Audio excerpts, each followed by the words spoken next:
नमस्कार मित्रों, स्वागत है आपका लीगल एंड लॉजिकल विजन के इस यूट्यूब चैनल पर और मैं हूं आपका होस्ट आलोक तिवारी।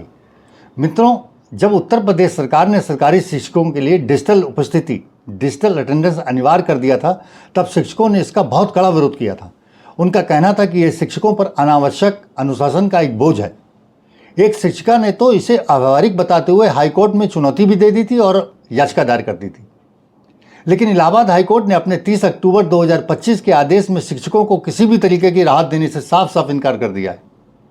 बल्कि कोर्ट ने उल्टा सरकार को आदेश दिया है कि राज्य सरकार शिक्षकों की उपस्थिति सुनिश्चित करने के लिए ठोस और व्यवहारिक डिजिटल नीति बनाए, ताकि गांव के गरीब बच्चे अपने शिक्षा के अधिकार से वंचित न रहने पाएं।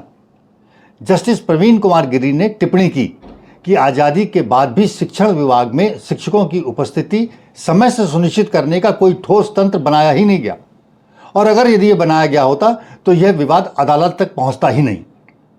कोर्ट ने आगे कहा कि अब जबकि हम टेक्नोलॉजी के युग में हैं, तो शिक्षकों की उपस्थिति को वर्चुअल या इलेक्ट्रॉनिक मोड से दर्ज किया ही जाना चाहिए।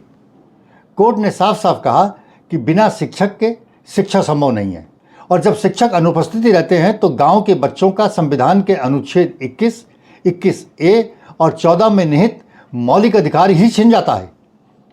कोर्ट ने सरकार को निर्देश दिया कि वह ऐसी नीति बनाए जो जमीनी हकीकत में भी लागू किया जा सके, यानी शिक्षक की समय से उपस्थिति सुबह 10 बजे या प्रार्थना सभा के समय तक ही दर्ज की जा सके, वो भी इलेक्ट्रॉनिक रूप से। साथ ही कोर्ट ने कहा कि यदि कोई शिक्षक किसी कारणवश 5 या 10 मिनट देर से आता है और वह शिक्षक आदतन अनुपस्थिति नहीं रहता है, या अर्थात वो बार बार जो है देरी से नहीं आता, तो उसे थोड़ी छूट दी जा सकती है।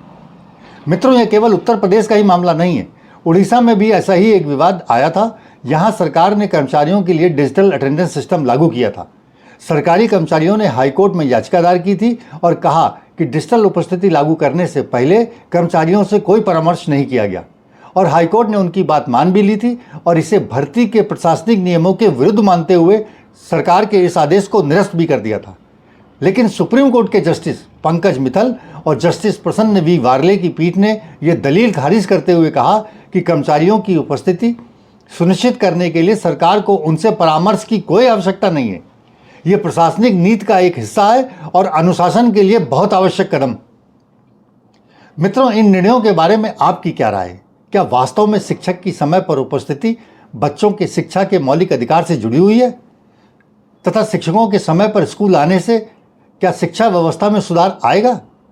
और क्या आप कोर्ट की इस बात से भी सहमत हैं कि कोई भी सरकारी कर्मचारी अनुशासन से ऊपर नहीं हो सकता, भले ही वह शिक्षक ही क्यों ना हो?